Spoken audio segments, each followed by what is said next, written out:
Thank you. We bid you good afternoon. The topic which we have is one which has just been given to me, but it is one in which I've been involved with all my life.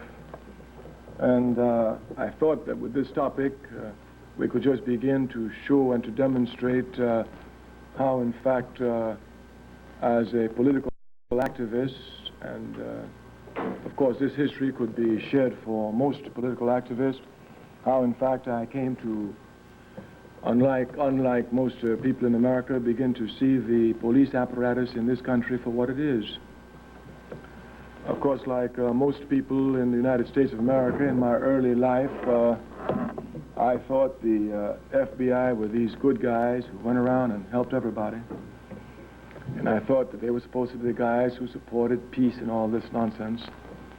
As a young man at Howard University, I went to work in the South with the Student Nonviolent Coordinating Committee in Mississippi.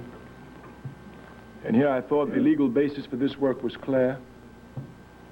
In fact, all we were trying to do as young students was to get our people the right to vote. Of course, while I may have been a little bit confused about the FBI, I was not certainly... Which one is it? Is it this one? That's what I meant. While I certainly was aware of the racist and terroristic nature of the United States of America in relationship to Africans, I certainly had not understood the role of the FBI as an organized force of terrorism against my people.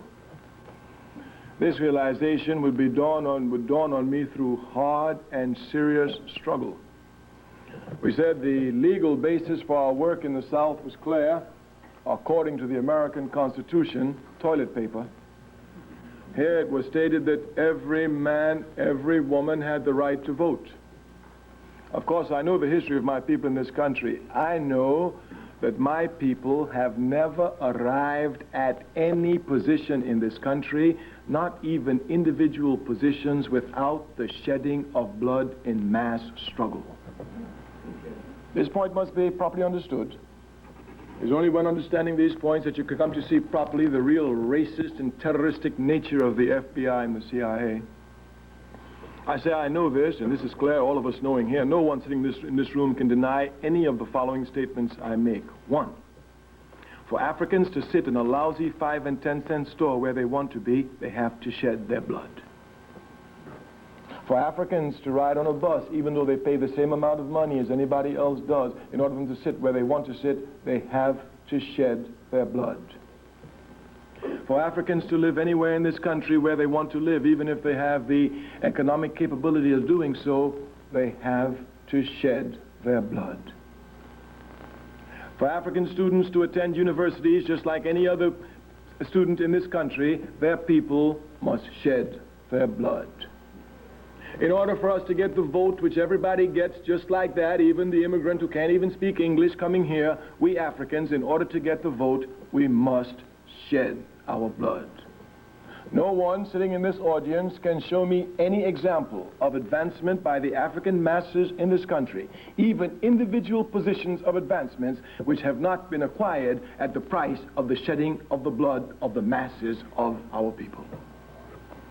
Consequently, I was aware of this. I wasn't confused. Of course, the job of capitalism, it lies all the time, not some of the time. Some people get confused. They think it lies some of the time. It lies all the time. Even when it tells the truth, it's a result of a double lie. That's fact. It lies all the time.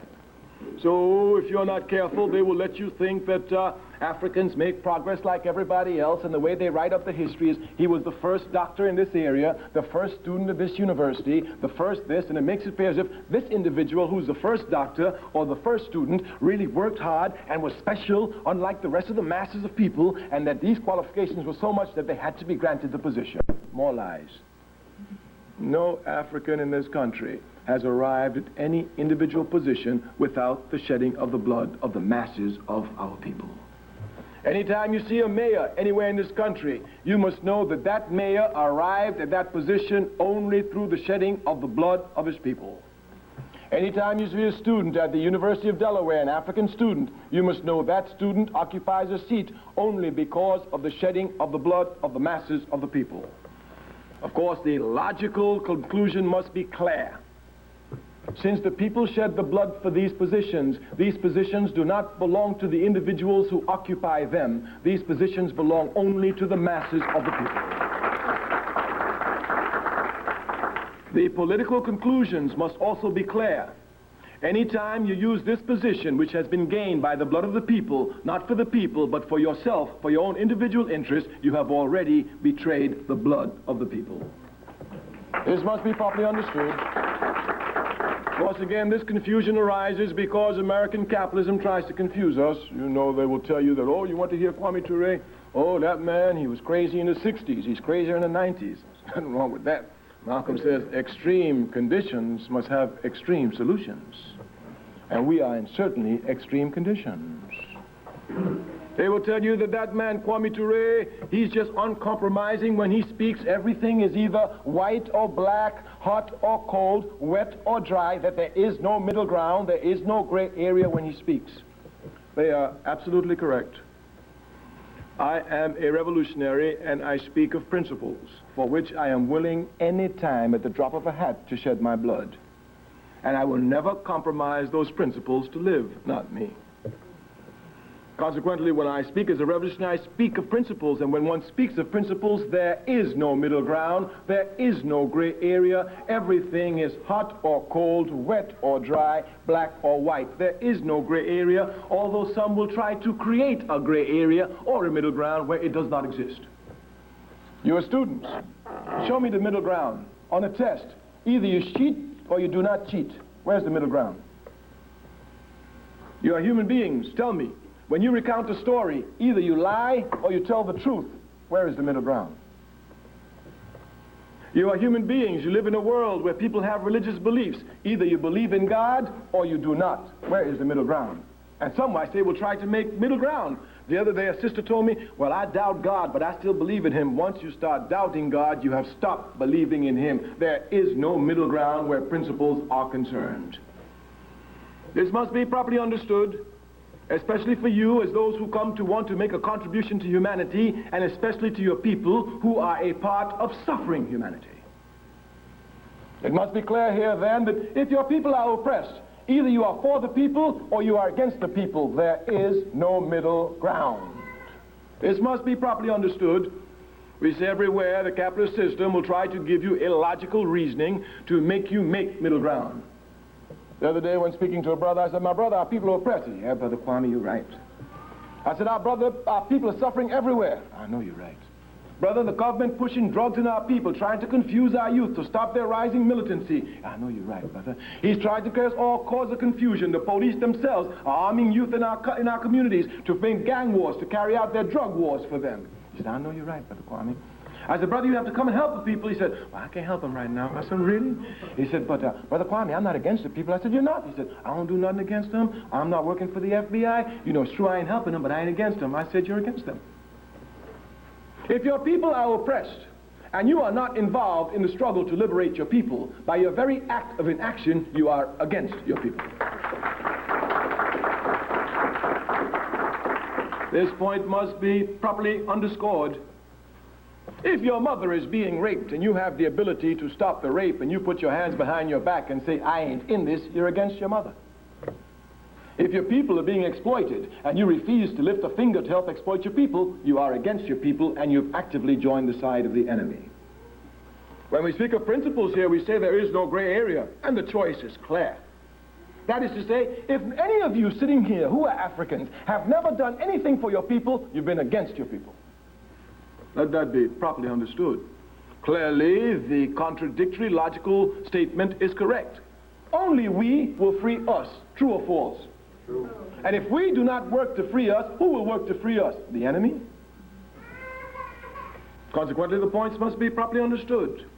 I said in my early days in Mississippi, I went there thinking that we stood on legal grounds. Now, I must tell you one thing, I was not confused. The confusion and the contradiction which existed between Malcolm X and Martin Luther King, I was always on the side of Malcolm X. If you would trace quickly the history, now I know one thing, I know when I say things that you should know, I know you don't know because I know you love King, but you don't study King, but just like you love your people, you don't study them, but you love King anyway. Anyway, Martin Luther King had a feeling in the very beginning of his struggles that the federal government was on the side of the poor African masses. And furthermore, he insisted that our job was just to bring out the racism in the South. And once the federal government saw how racist the attitude was, they themselves would come and solve the problem. Malcolm X used to say, the federal government is your biggest enemy. He said the federal government can send troops to Korea to fight for democracy and have racist pigs in Georgia lynch you and do nothing about it. Malcolm X was clear. Martin Luther King himself came to the same position that Malcolm X did. If you would look at the end of his campaign, the Poor People's Campaign was directed against the federal government.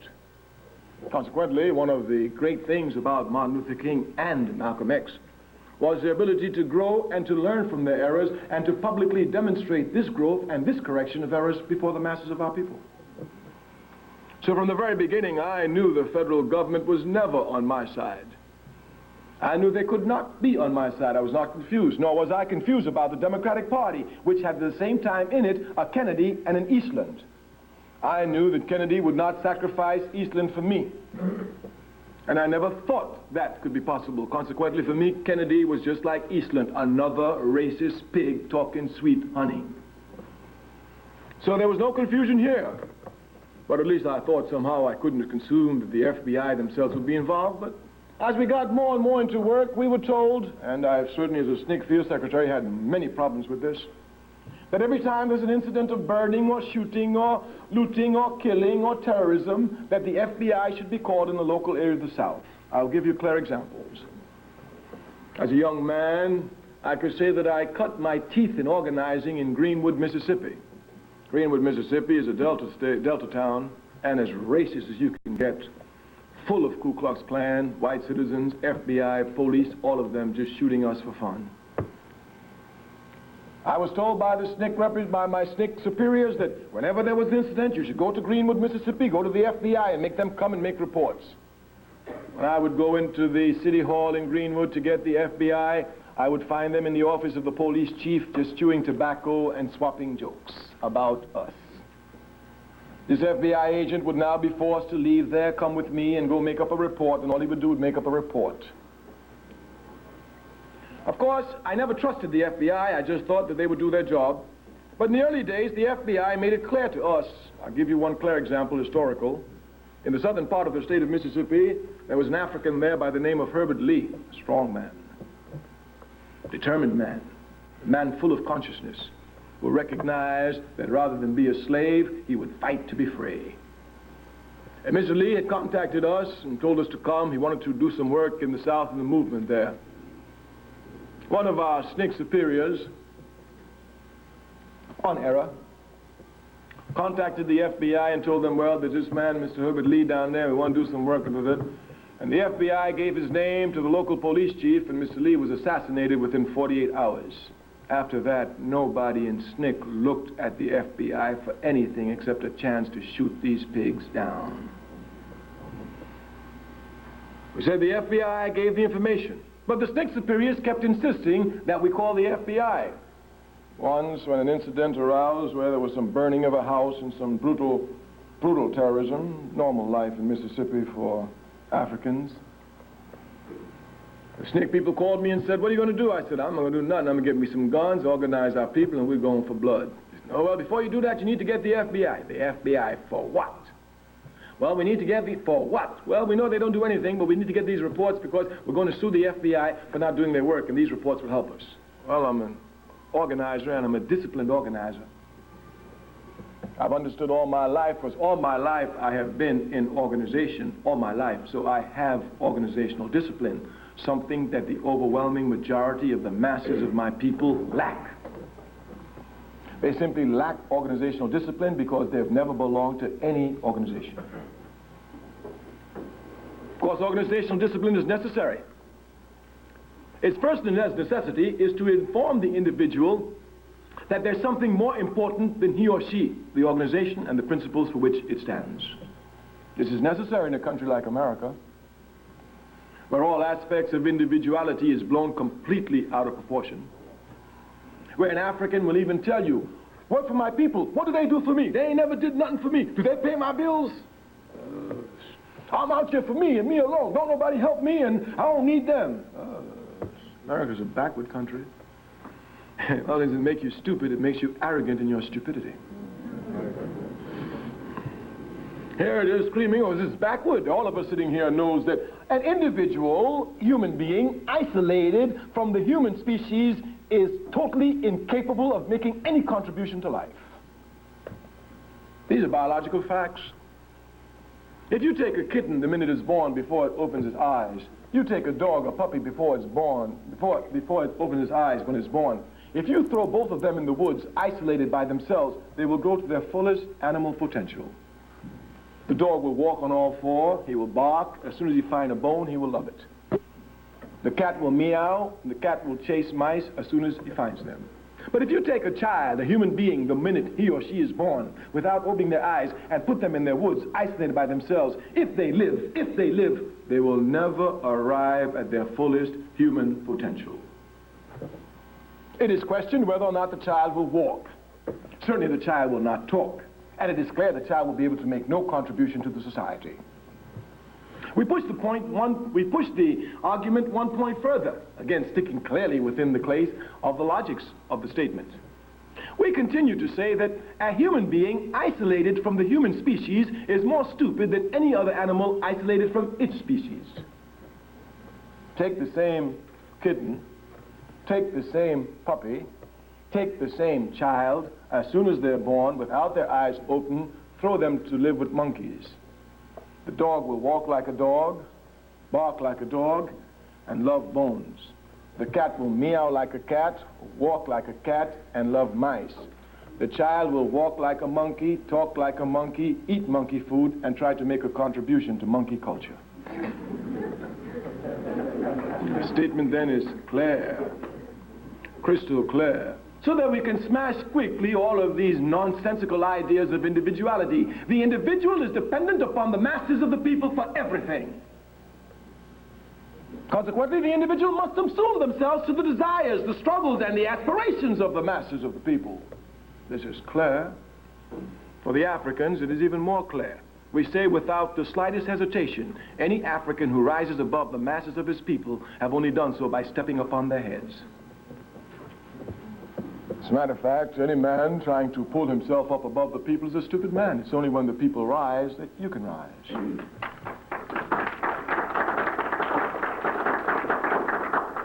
We state all these things for you to see precisely the concept in which we're working. We're talking about these pigs, the FBI. Martin Luther King had a great deal of trust in the FBI. I remember having great discussions with Dr. King about the FBI. Dr. King, they're punks, chumps. No, you know, they are constrained here by jobs, Kwame, and they really do their best, and while it's sometimes hard, we can be sure that in the final analysis, their reports will have an effect. Dr. King had great faith in them. Did you know the FBI was tapping Dr. King's phone? I knew they were tapping mine, that's understood. I've never hid my hatred for them, nor my contempt, nor my desire to destroy them. Not in all my life, not now. As a matter of fact, the older I am, the more determined I become to destroy these pigs. Consequently, that they should try to destroy me is only automatic. Indeed, that great son of Africa, Kwame Ture, says, if the enemy is not doing anything against you, you are not doing anything. Right. Of course. Well, if the FBI ain't doing something against me, what am I doing wrong? You understand? If the enemy is not hunting me, that's something wrong. Because I'm hunting the enemy. I'm hunting him to kill him because he's messing with my people. You mess with my people, I kill you. Just as quick as that, without even blinking an eye. Matter of fact, I'll kill you before God gets the news. No question about it. No question about it. So that I understood the FBI should, even SNCC itself, I understood the FBI would follow us. Our policies were quite more revolutionary than Martin Luther King. But would you think that they would tap the phones of Martin Luther King? What is surprising, not too long ago I was speaking to a young brother. He said, hey man, ain't you afraid they won't kill you? What makes you think they're not going to get you before they get me? Matter of fact, the chance of them getting you before they get me is more because I'm alert. I know they're trying to get me. You think they ain't bugging your phone. Well, I ain't doing nothing. And no. The FBI knows that I came out of the same conditions that you live in. The FBI know I'm no different from you. So the FBI is not afraid of me because of who I am. They're afraid of me because of who you are. Me by myself, I can't do anything. But us together, why, we can burn 260 cities in America in a weekend. In a weekend. Yes. So some people think that the FBI only tap the phones of people who are working for the people. You make a big mistake. I will tell you from my travels throughout the world, from my research throughout the world, that the American people are more followed by their government authorities than any people in the world, starting with those in the old Soviet Union. Matter of fact, just your credit card company knows more about you than the government agencies know about its people in other countries. Yeah, American people are totally followed. But they think that the FBI only follows those who the FBI deem to be a threat to the status quo. You make a big mistake. A great big mistake. This is a mistake that King made. Not only did these pigs tap King's phone, but hear me well, they even listen, the FBI, they are such pigs they will get into your bedroom to cause trouble between you and your wife. You say you love King. Any man in America who tells me they love King must hate the FBI. You can't love God and love the devil at the same time. It's like loving the dollar and loving your people at the same time. I love the people, but I want to make some money. When I make some money, I also help the people. All right. I know the line. I know the line. And as soon as they start making money, they forget about the people. I understand it. It's logical. Because you can't make money and help the people. If you want to help the people, there's no money involved here. The only thing involved here is death, torture, and pain. That's all, Jack. The reward is in the doing. You want money, you can't mess with your people. You want money, you can't mess with the liberation of your people. If you want money, you've got to bow down to the laws of capitalism. And the first law is that in order for America to remain rich, Africans must be exploited. Right. That's the first law. So we're not confused here. I've never wanted to make money in my life. Make money. What can I do with it, Jack?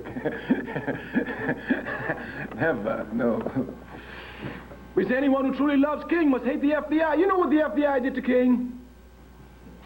They used to take tapes where he was in other rooms and take these tapes and send them to his wife so she could listen to them.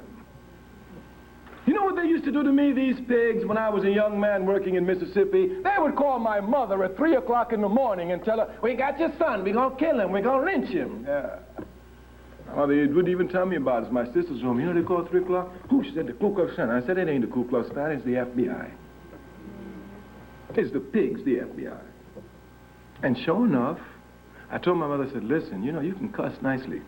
So when they call you 3 o'clock in the morning, you just say some sweet things about J. Edgar Hoover. And you know he's a punk. I mean a serious one. Yes. A serious one. Oh, you know, one other thing, of course, just a side tangent. But, you know, when we use the word punk, I'm using it only within a cultural sense. And that must be properly understood. Many people in America, Africans in America, get confused. They think that Africans do not have their own culture. They think that our culture is American culture. That's why they're trying to be Afro, African-American, everything except African. That's it, Jack. Just African, nothing else. Nothing else. Ain't nothing American about me except slavery, exploitation, murder, and the depersonalization. I'm African, Jack, and you can't bring me on no slave plantation and give me part of your nation and tell me that I'm part of you on a plantation. Give me a break. Give me a break. African, Jack. Cultures are different, completely different, but you can get confused. I give you one political example, just one. In the 1970s, our party, the All-African People's Revolutionary Party, and we are a revolutionary party, building our cadre to carry out and arrive at our task, which is our objective, which is Pan-Africanism, and Pan-Africanism is the total liberation and unification of Africa under scientific socialism. We were contacted by some white left groups in this country who said, well, you know, you say you're revolutionary, we're doing some work, nobody sees you, why don't you come, we're having a meeting. So we said, all right, let's go see what they're talking about. They had some coalition meeting in New York where they were trying to put some great forces together, so we went. The first person to speak was a sister. She came on with tight dungarees, a shirt buttoned up, almost with a tie, walked up to the platform and said, "The first thing we got to do is we lesbians got to let them know that we're not afraid of them." I listened to it. After a while, I made my little statement. About 5 minutes, I thanked them and I left. They called us up and said, "We've seen no reaction from you." I said, "No, we're not having any from us." They sent one of their representatives to see me, a young white, well, student, probably past student, but very enthusiastic. He went off on me, said, "Your party is supposed to be a revolutionary party. Gay rights is an issue. If people are being depopularized, and you take no stand on it at all, none whatsoever." I said, "That's correct." He said, "How can you call yourself revolutionary when these people are suffering, etc., etc.? Everybody's in this. Jesse Jackson supports us. Marion Barry supports us." I said, "They can support you till they die. But me, I'm an African. I know my culture. I stand on it, and no one will confuse me. Not you, Jesse Jackson, or Marion Barry. Look carefully at your culture. Understand properly your culture, otherwise you get confused. The problem of gay rights is a problem of intolerance towards homosexuality. That's all it is. All the gay rights activists are asking for in their community is that they be tolerated. That's all. Without discrimination. That's all. If anyone knows the history of Europe, Europe is the most intolerant culture. And if one would just look at the history of Europe and its relationship to homosexuality, all the way from the Greek Empire, one will see nothing but bloodshed here and bashing in of heads. In the African community, you have never heard of any one of us bashing in the head of any homosexual. Bashing in the heads of homosexuals in the African community is as alien as lynching a white man. You must know your culture. I told him, this is not my problem. My problem is not your problem, and we will not confuse each other on each other's problems. Gay rights is certainly a legitimate struggle in the European community because of the intolerance of that culture, but the African community is extremely tolerant. As a matter of fact, we are so tolerant that we ended up here as slaves. Yes, really tolerant. Do you know that if it was the other way around, if it was Chief Crazy Horse who took a boat and went to England, by the time he got on the shore of England, the English would have shot him. Killed him. But these Indians took care of this fool Columbus, who was lost, didn't know where he was, out of food, sickly, starving. They took care of him, scruffy as he was, fixed him up, sent him back, and he came back to commit genocide against them. And you know, some people are even celebrating 500 years of genocide and slavery. The only thing we can celebrate 500 years of the great resistance of the indigenous people of this country, and they do resist. They do resist. My hatred against the FBI spreads in every area. You know, the capitalist system is a racist system. Its job is to inculcate into our minds racist statements and have us accept these statements without questioning. Of course, if I were to make the statement today in 1992 that Columbus discovered America in 1492, I'm sure there was some who would say, well, no, that's not true. He didn't discover it. The people were already here, etc., etc. But by saying that, it has no effect upon the fact that they do accept the racist statement that Columbus discovered America in 1492. Let me give you a clear example. Of course, one of the greatest crimes an individual, and certainly a people, can commit is to be ungrateful. Because as a people, we must never be ungrateful. I am willing to bet you that in this room, even though we sit among college students at an institution of higher learning, there are very, very, very few of you, if any of you, that know anything about the United States of America before 1492, or even attempt to find out. Thus, once they tell you that Columbus discovered America in 1492, even if you say no, but you don't do research before 1492, you've already accepted it by fact and deed. Even if not by word, but we know there's always contradictions in word. If we ask any of you, how many of you love the people? Every hand will go up. How many of you study the people's history every day since you love them? Every hand will go down. We love our people, Brother Kwame. I hear you. So we understand clearly these contradictions. Clearly. Africans in America must know about America before 1492. They have to. It is imposed upon them because of the kindness of the indigenous people in this country.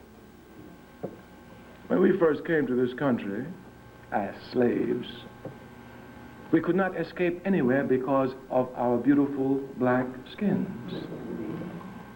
The only place we could find sanctuary in this country was among the indigenous people on their land. You must not let capitalism give you your history. They cannot give it to you, neither facts nor correct interpretation. They will tell you about buffalo soldiers. Yes, they were, but that's a minority. If you look properly at the history here, you will see every time we went to the Indians, they took us in, protected us, and mutually respected us, intermarried with us on a completely basis of mutual respect. Some of us even became chiefs of their tribes. I give you only one example so that you can see precisely what I'm speaking of. When the president of the country, Andrew Jackson, that great Indian killer, who followed in the streams of all Indian killers, starting with George Washington, who personified the foundations of American democracy, not only was he an Indian killer, he was also a slave master. Sold my mama for a barrel of molasses, and I'm supposed to respect him. He combined both of them, slave master and Indian killer. Andrew Jackson was an Indian killer par excellence. In Florida, where the area is swampy, dominated by the Seminoles, Africans, every time they got a chance, ran, and the place they ran to were the swamps of Florida, where it was difficult to catch them. The slave masters put a lot of pressure on Andrew Jackson, and since after all he's going to kill Indians, which he loved very much, he took off enthusiasm for the struggle. He went to Florida. He called the Seminole chief forward. He said, "We have no struggle with you at all. All we want is these African slaves who have run away. Turn over the African slaves and we'll leave you alone." The chief looked him square in the eye and said, "The blood of these two people are now mixed as one. There's no possible way for me to separate them. They're all my children." Andrew Jackson said, "I don't want no nonsense out you now. I'm telling you just like it is. If you don't get rid of these Africans, we're going to war." The chief looked him straight in the eye and said, "Throw down the tomahawk. Let's get it on." And if you will look at the history, once again, the Seminoles came to shed their blood to defend our dignity and to defend our freedom. A people can never be ungrateful. A people can never be ungrateful. If we owe allegiance to anybody in this country, it's to the indigenous people of this country. To them, we must owe everything. Thus, in this year, when they're talking nonsense about 500 years of Columbus, we must stand shoulder to shoulder with the indigenous people who've been carrying on 500 years of resistance. The FBI, we say, are pigs. That's what they are. Many of you do not even properly understand the role of the FBI in relationship to Indian reservations today. But if you would look legally, they are the police. That's right. On an Indian reservation, the FBI is the police. There is no police there, just the FBI. These are facts. I know you know your country and all that, but you don't know these pigs. We say resistance have been occurring by the indigenous people of this country everywhere. Today, while we speak, some of their greatest warriors sit in jail. One of them, Leonard Peltier. He's been sitting there for 17 years because the FBI invaded in a terroristic manner the Wounded Knee Reservation in 1976, shooting up everybody. They killed a man. The Indians defended themselves. 2 FBI agents were killed, and Peltier is in jail. Well, you know you killed 2, Indians killing 2 white men. Somebody got to pay. We Africans know that. We kill a white man around, at least 10 of us going to be lynched. Right. We know the history. Today, Leonard Peltier sits in jail. Go and look at the FBI and see the invasion forces that these pigs brought. Helicopters, army tanks, heavy ammunition for Indians on a reservation where they've already been cooped up. The FBI, they are pigs of pigs, the scum of the human race. I know these pigs. I've struck every step of the way with them, and I'm always 1 step ahead of them. They followed me for 24 hours daily with a car. Any house I went to, they would sit outside, waste the taxpayers' money. In the wintertime, keep the gas on, and every 4 hours, you would hear the changing of the guards. When the gas ran out, another car would come, and they would sit there, wasting the people's money, tapping all my telephones, and the stronger they got behind me, the better I was able to organize. I had been trained in SNCC. When I went to SNCC in a little town in the south there, wherever I went, the first thing the local sheriff would do would follow me everywhere.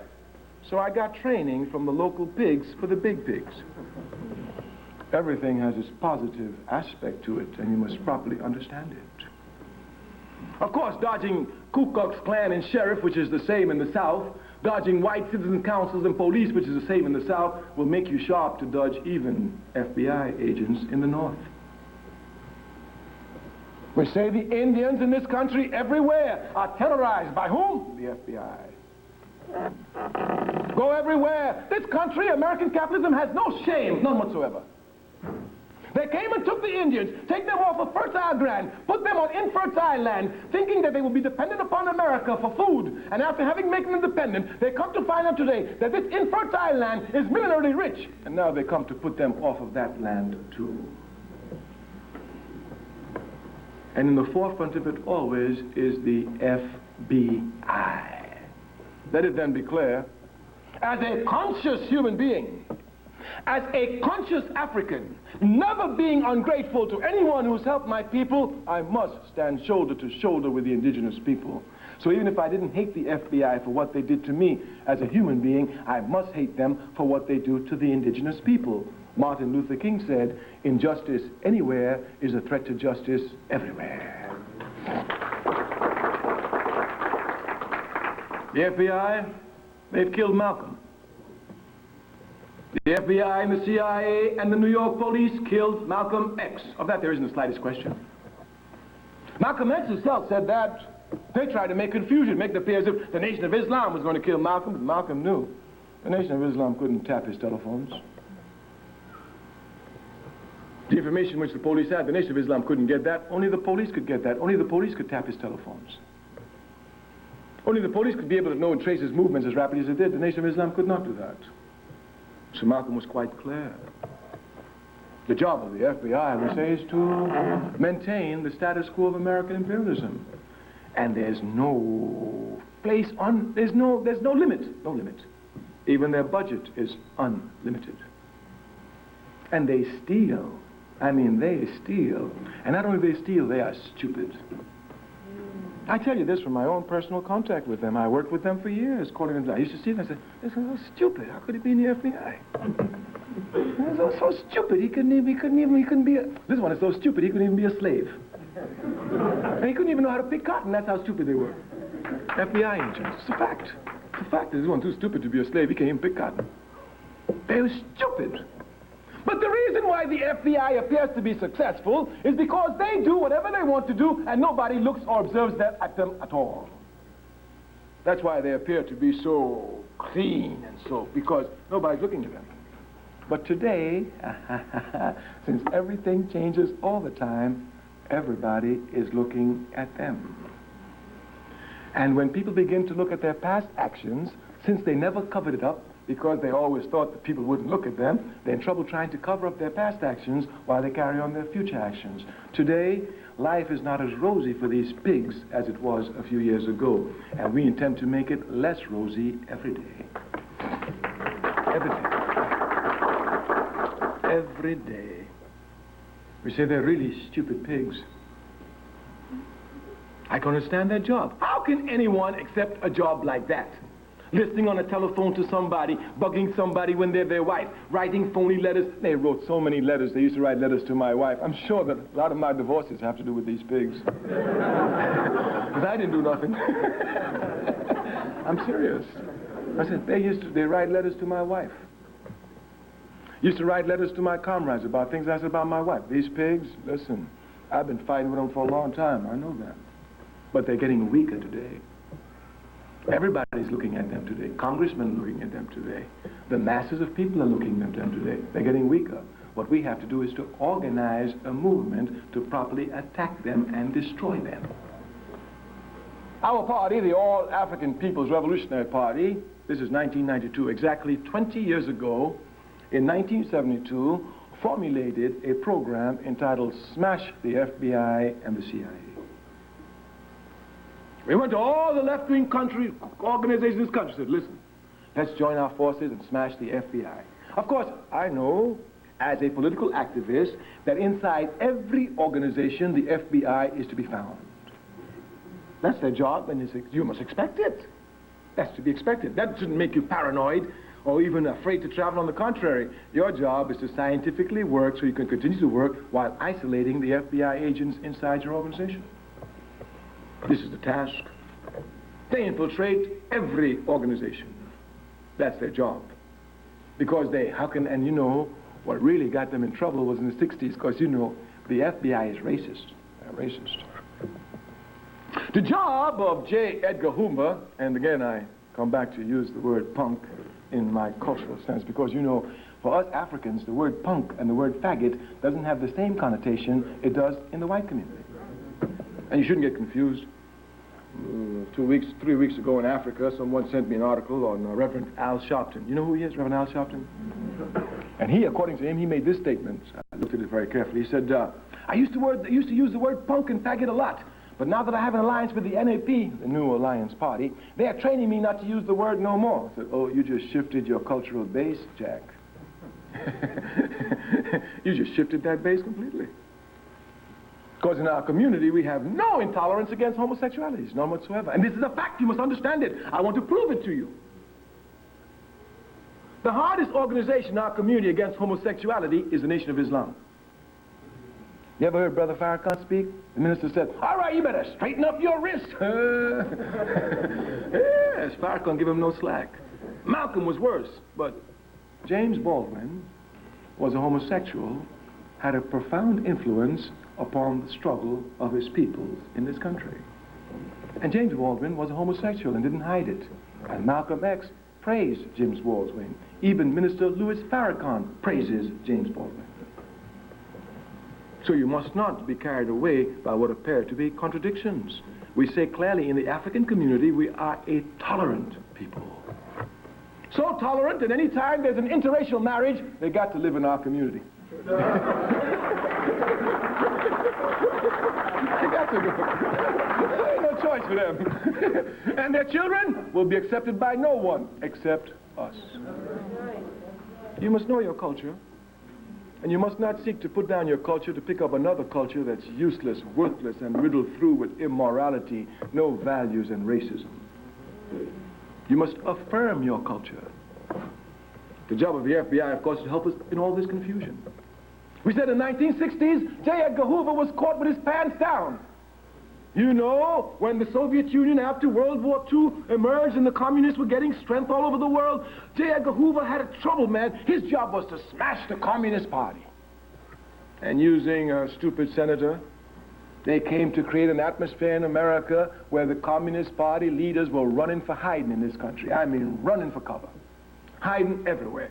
They had them so the Communist Party couldn't breathe. By about 1955, I'm sure J. Edgar Hoover sat back, put his feet on his desk and said, the job is over. And just as he said that, Rosa Parks sat down.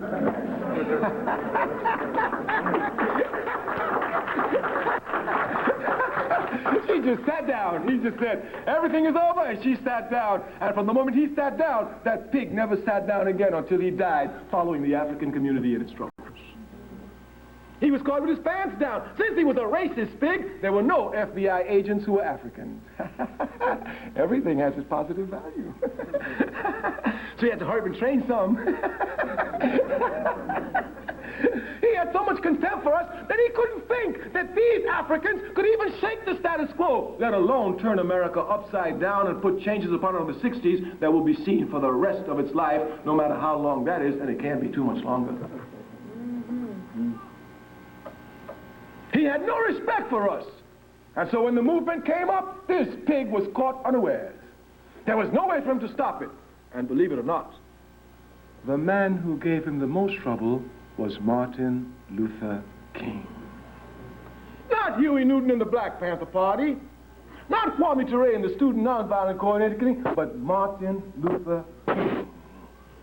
And the reason that Martin Luther King gave them the most trouble was because he thought that he could co-opt Martin Luther King. He thought Martin Luther King was just like any of the other leaders. Sooner or later he could be bought out. But Martin Luther King may have made errors in politics, but one error he never made. He loved his people faithfully and honestly. Because Martin Luther King could never compromise. They thought that he could be corrupted, if not materially, at least immaterially. But this too could not work. Martin Luther King was an honest man. And my love for him is founded in this area. We have so many corrupt leaders, so many garbage leaders, that when you find one like Martin Luther King, he shines like a gem in a cesspool. King has to be appreciated. How many pork chop preachers even went out to risk their lives for the people? They drove their Cadillacs everywhere in the South, paying no attention to the people. King risked his life for the people. And King risked his life because of his love for his people. He loved his people, and his people recognized this love, and they loved him. I mean, loved him. I remember when the Mississippi March was coming along, I was walking arm in arm with King. We came to a little town, all these old peasants, these old cotton pickers, hard workers that heard King was coming. They left the fields and came to stand on the road. When we came down, I heard one said, "There he is!" That's all I heard.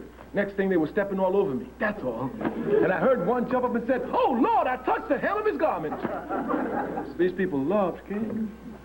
I remember very well on that march, when we started, there were problems with nonviolence. At King, we're nonviolent on this march, Dr. King, there's no problem here. But the very first day of the march, I'll never forget it, we were walking.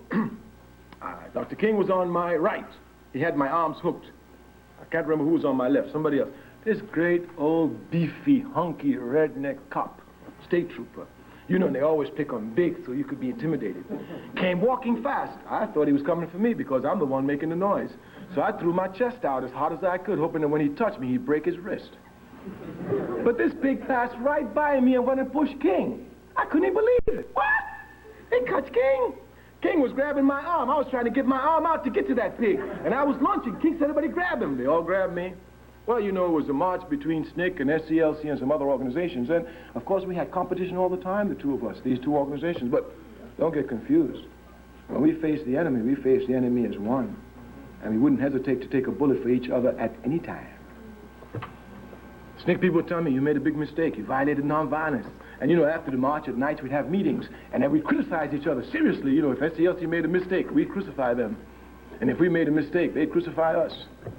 And all through the march, always going through my head is, tonight, they're going to give us some trouble. When the meeting came at night, not one SCLC staffer raised the issue. King was the only one who raised it. He said, "You know, Kwame, he said we have a nonviolent march, and, you know, you are just no longer a SNCC field secretary. You're the leader of the organization now, and your actions are not what they used to be. They're all out of proportion to your individual personality. So your actions must be clear."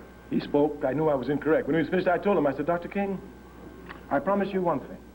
You know me. I've always been nonviolent, and if I've ever broken nonviolent discipline, it's been this time." I said, "You can tell," because we used to laugh at him, how he used to call, who was the Attorney General, Katzenbach? Or, I can't remember, but, you know, he used to call them. He said, "You call your little white boy up there, and you tell him that if he wants this march nonviolent, I promise him, they can brutalize anybody they want on this march, starting with me. I'll be nonviolent. But if they touch you, nonviolence is over." That's exactly what I told him. And when he died on April 4th, I knew what my job was. I knew precisely what it was. Nonviolence would be over this day, here and now. They'll know it. Everybody who we have contact with, start burning the cities. Let them know we ain't playing this. The people buried King. The people don't make the mistakes that King made. King made a mistake. King makes the same mistake that Mandela makes. The same mistake that Albert Lithuli makes. They're all good people, and we love them because they're honest, they're full of integrity. But they make a great error. Their error is they do not properly understand the level of human quality of the enemy at the given moment.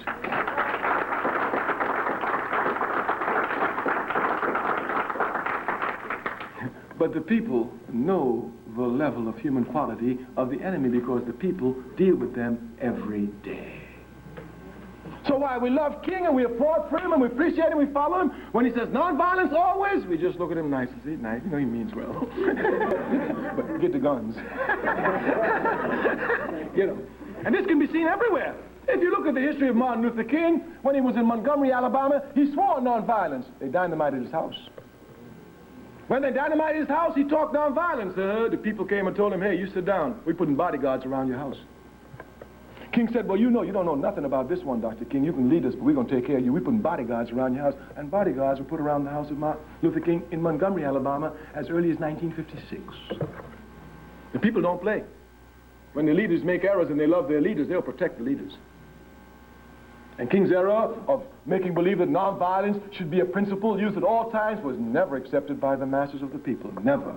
And his death clearly showed that. You must not think that these people didn't love King. On the contrary, it is because of their love of King that they're able to carry on the actions they did to bury him properly, like a guerrilla should be buried, with fires burning everywhere in the camps of the enemy. The FBI killed Martin Luther King. We said J. Edgar Hoover had great deals of problems. He wasn't even thinking about Rosa Parks. He didn't even know who she was. He couldn't think that these Africans could rise up and burn down the cities. These Africans could rise up and cause controversies in America. These Africans could cause America to change their policies because of the relationship outside the world in their struggle with what they call the Cold War and the USSR. He never even envisioned that. These little Africans, be serious. But the people, the almighty people, they will always shock the enemy because the enemy can never know the people. This is a fact. Go and you will see. When J. Edgar Hoover killed Martin Luther King, that pig had arranged for us to have meetings all over the country in churches. They had it prepared. Churches? Ain't nobody going to church today, Jack. I remember James Brown. He got this there. I did to shoot him. He got down. He said, I ain't in it. What? Listen, when the people rise up in rage, if you ain't with them, you better be cool. Don't get in their path because they will walk over you. They will walk over you. We said the FBI killed King.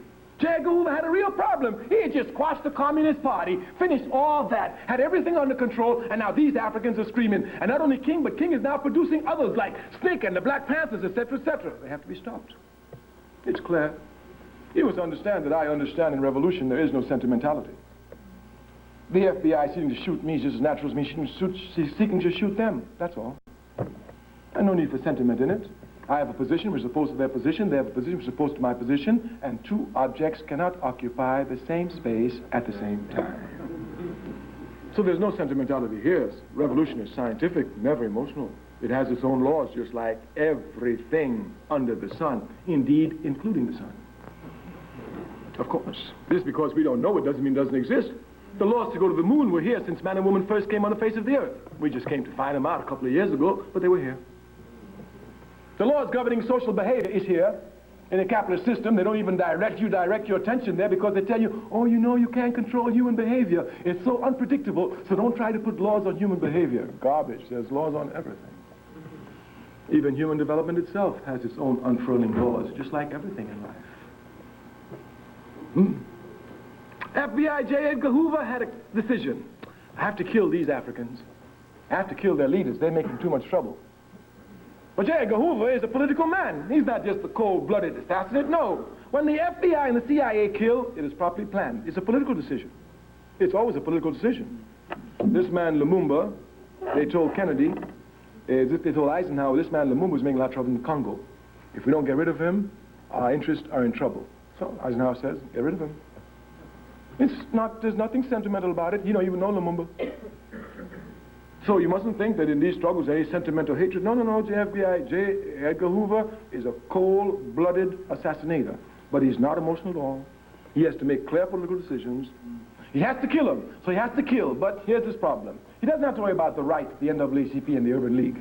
His trouble is King and to the left. Why is King his trouble? King, we said, is his trouble because they thought in the beginning that King was just a simple pork chop preacher. And they thought certainly they can give them pork chop and he'd sit down after a while. That's just what they thought. That's just what just like they do to all the others. You know, some they don't even give pork chop, they let them smell it and they sit down. You know what makes me mad with our reactionaries is they sell out our people for nothing. I mean, what makes me mad about Africa is the scum of our race who rules our country sell our countries for a Mercedes. These pigs don't know the value of a diamond. They know nothing. They find a diamond, they go to the white man. The white man says, oh, good, I'll give you a Mercedes. Mercedes? Yes, yours. Diamond is worth $1 million. They sell us cheap, you know. Me, if I ever sell my people, I promise you, I sell them for a high price because I know the value of my people. And, how about $300,000? Okay, you can use that to call me with. Sell my people for chump change? Be serious. But they do it all the time.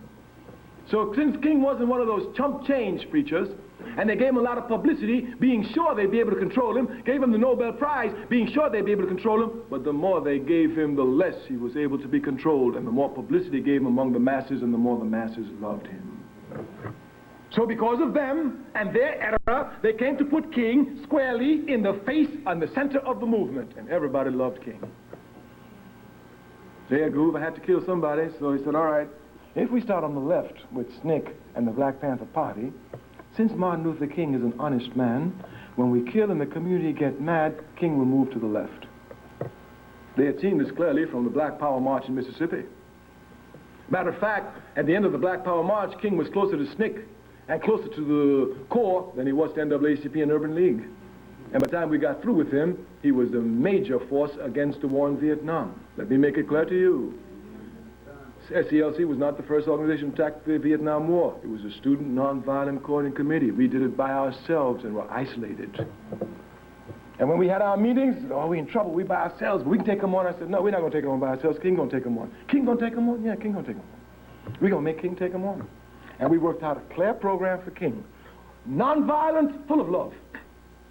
Every time you see King, pose the contradictions to him about his position of nonviolence in America and supporting violence in Vietnam.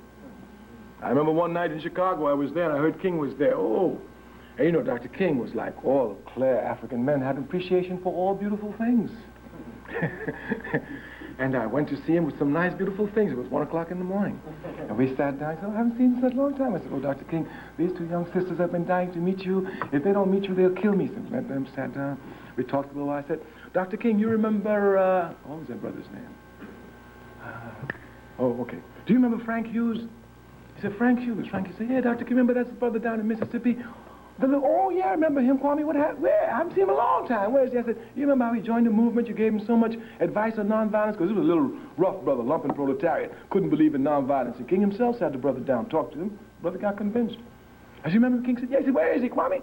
I said, Dr. King, he's dead. He's dead. What happened to him? Well, he got shot in Vietnam. In Vietnam? Yeah, Dr. King, I guess your nonviolence didn't go far enough to Vietnam. Or maybe it did. Maybe he just put his gun down and let the Vietnamese shoot him. Hitting him hard, without pity and without mercy. Well, Dr. King, that's your policy. You tell us to be nonviolent here, not to be nonviolent in Vietnam. That's what you get. We knew that the forces of the FBI, through all sorts of infiltration, were trying to stop King from taking the correct position.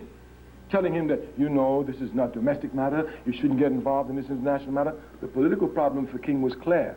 Once he came out against the war in Vietnam, he must come out against the federal government. King, we say, was an honest man. And that's why we will always love him, because what our people need more than anything else throughout the world is just honest men and women who truly represent their interest.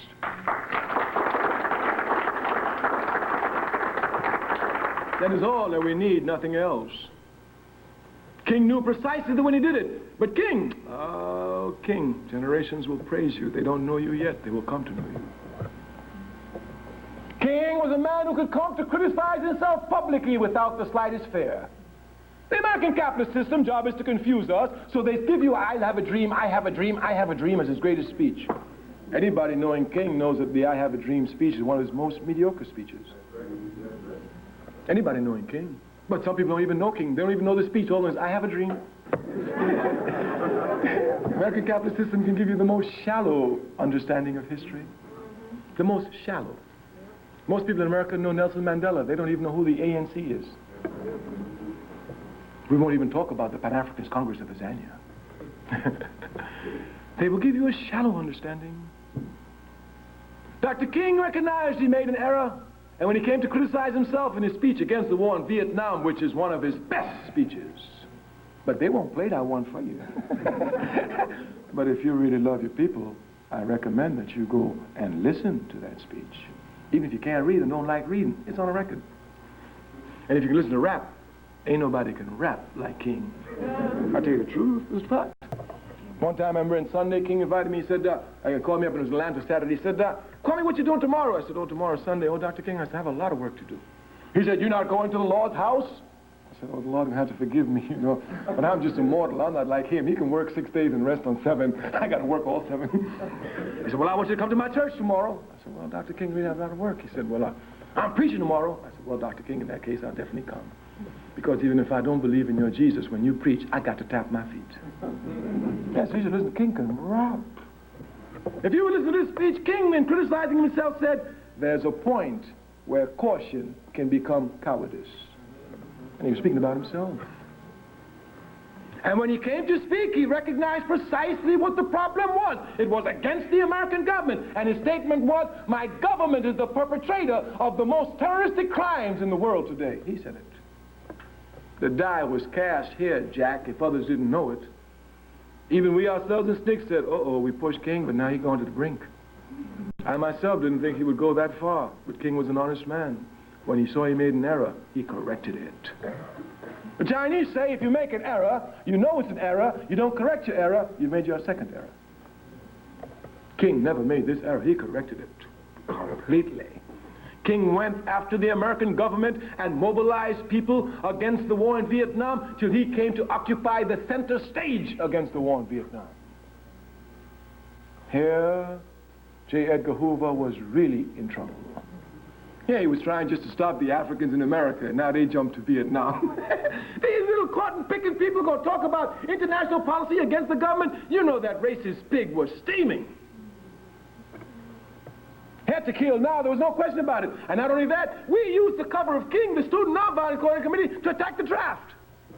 King was talking about peace. We're talking about destroy the draft, Jack. That's their machinery to send us there. Destroy it. And we destroyed it. Destroyed it, of course. Enemy is only as big as you imagine him to be. Once you start fighting with him, you see he's just like you, just another man making errors and can fall. All the people who you will find in our community who tell you, you know, if you're a radical, the FBI will get you, and they're ones who've never fought the enemy. They look at television, they think the enemy is just, you know, just the FBI. They can just find anything. Oh, I knew they were chumps. I knew they were chumps from the beginning. 4 children were dynamited in Birmingham, Alabama, and the FBI didn't find them until 2 years ago when pressure was put on them. FBI, you can tell everybody, but I know you couldn't do nothing. You know why they couldn't find them? Because the FBI and the Ku Klux Klan and the Mafia is one and the same. I'm telling you the truth. Don't take my word for it. Go and take their word. The CIA, the real scum, they themselves have admitted that they have themselves formed an alliance with the Mafia to try and assassinate Fidel Castro so many times. They've said it, not me. They've admitted it. Like they can touch Fidel. Fidel Castro is a great man. From Bush, from George Washington to George Bush, they will never find any president that's loved as Fidel Castro is throughout the world. Fidel Castro is respected. They themselves tried to assassinate him. For what? Because he says simply, this is the way I want to run my country. I don't want none of your fascist democracy. Like America can give democracy to somebody bathed in genocide and slavery, you're going to give democracy to somebody. Come on, be serious. You can't give democracy to a dog. You can't give it to me. I built your country and you shoot me in the street like a dog. And you come to telling me about you're going to give somebody democracy? They don't even know how to spell it. We say J. Edgar Hoover was in serious problem. He had to kill. But how to kill? If he started on the left, since King was an honest man and the people would get angry, King would move to the left. And when King moved to the left, he would move the entire people to the left. There was no question here. Therefore, a cold, calculated decision was made. Kill King first. It's like we say now, you must not get sentimental. King himself knows the position he occupies, just like any conscious man fighting a war knows, just like any soldier in Vietnam. People said to me, weren't you afraid when you went to Mississippi at 18 years old, 19 years old? I said, well, if I didn't go, I'd be in Vietnam. I don't see the difference in terms of the danger. Only difference, of course, I'm not going to be no mercenary for nobody, that's for sure. I only fight for my people. I decided a long time ago, my blood belongs to my people, nobody else.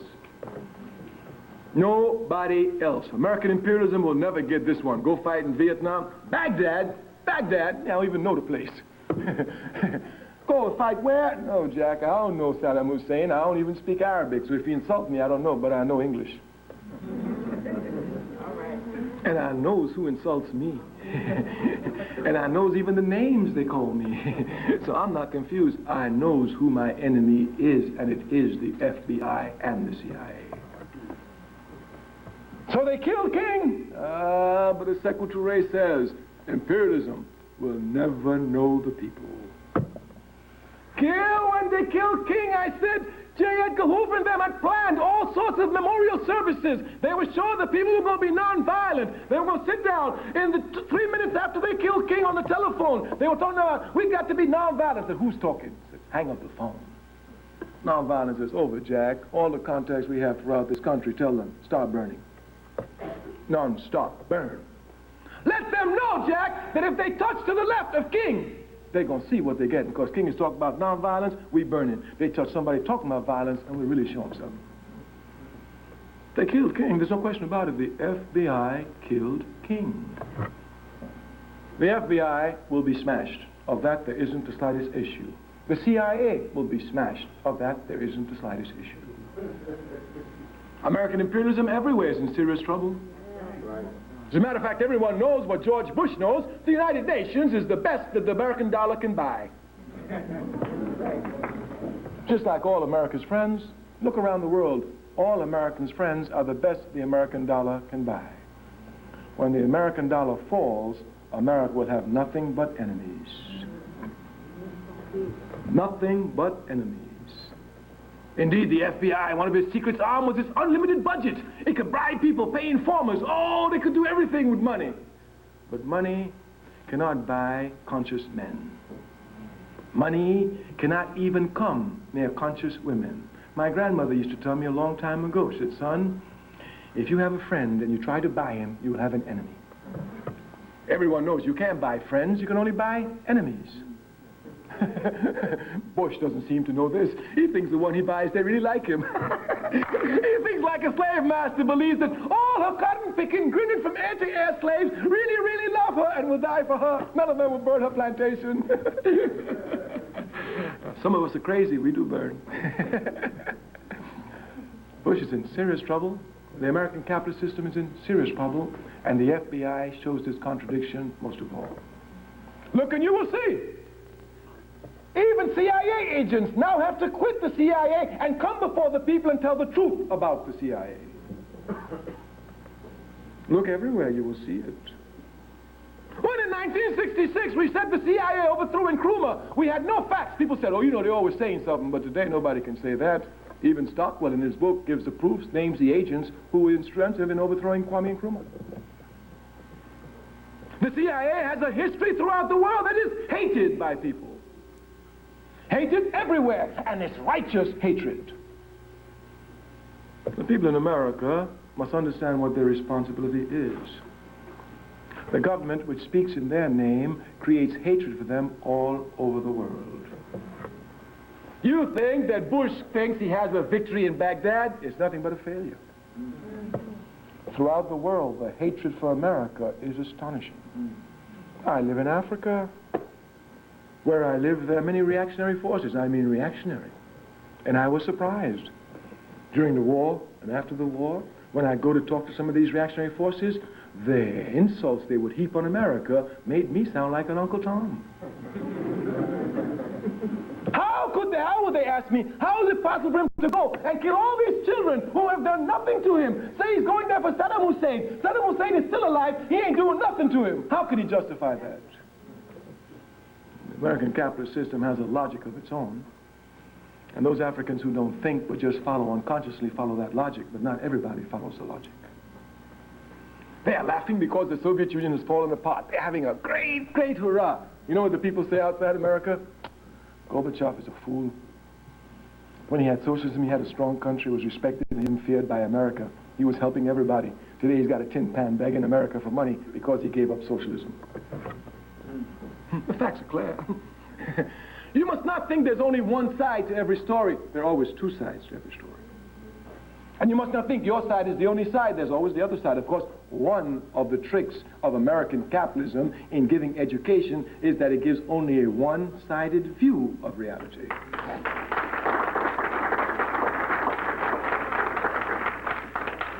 You look at television, you hear only about the cowboys, nothing about the Indians. You listen to these Zionist pigs, you hear nothing about Israel, nothing about the Palestinians. Matter of fact, Golda Meir said they don't even exist. She said it. They don't even exist. Yeah. You're always one side, never the other side. But life is a dialectic world. There's always two sides to every aspect of life. If you love, you have the capacity to hate. If you do not have the capacity to hate, you cannot have the capacity to love. If you have the capacity to cheat as a student, believe it or not, you also have the capacity to be an honest student, not to cheat. Yes. And if you can cheat, you cannot cheat. And if you cannot cheat, you can also cheat. You must not get confused in life at all. Everything has two sides. American capitalism isolates things to make it look as if things just happen isolatedly. So Hitler was this. Everybody in this room can be a Hitler. And if you don't think you can be a Hitler, you're stupid. Hitler was produced by conditions. Given the same conditions, you too might be even worse than Hitler. This trying to isolate people and make them look as if they're fools is all even part and parcel of the FBI. The real struggle with the FBI is not only in the physical domain, but in the ideological domain.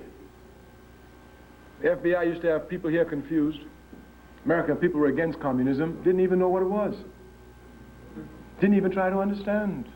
And they're still lying. George Bush is the biggest liar in the world. Now, I don't say that like others without proof. I give you proof. Just even 3 weeks ago, it was recent 3 weeks ago, I heard this pig stand up before the people of America and said, well, now that communism is over, we have to see. Communism is over. He works for the CIA. He's, you know, one thing, once you work for an intelligence agency in a country, you always work for them. There ain't no such thing as ex-CIA director. Matter of fact, you be like Casey, you get ready to talk, they put you to death the night before you speak, just like in the detective stories. And people won't even say nothing, I see that. The man was supposed to testify on Monday, they killed him on Sunday. Nobody said anything. I said, wow, this is really amazing. Ain't no such thing as no ex-director of the CIA, you know too much. You can't be ex. Bush is a CIA director. Bush knows that there's no communist state in the world, he knows it. Not one. Nobody in this room can show me one state that claims communism. Fidel Castro claims socialism. Kim Il-sung in the Republic of Korea, what they call North Korea, claims socialism. The Chinese under Mao Zedong and since claim socialism. The Soviet Union was called USSR, Union of Soviet Socialist Republics. And they wanted to be communist, they wanted to be. So I'm sure as soon as they came, they'd be the first to change their name to the USSR, Union of Soviet Communist Republics. No communist country in the world. All of them claim socialism. But Bush had the people so fooled that they really think communism fell. We say the area is a real struggle in ideology. Look at what these pigs are doing. Me, I'm a socialist. Me, I am a socialist. And American capitalism can never confuse me. They have their tune, they're singing, oh, socialism is finished. Oh, socialism has collapsed. You never judge a system by its adherents. You judge it only by its principles. Who in this room judges Christianity by Christians?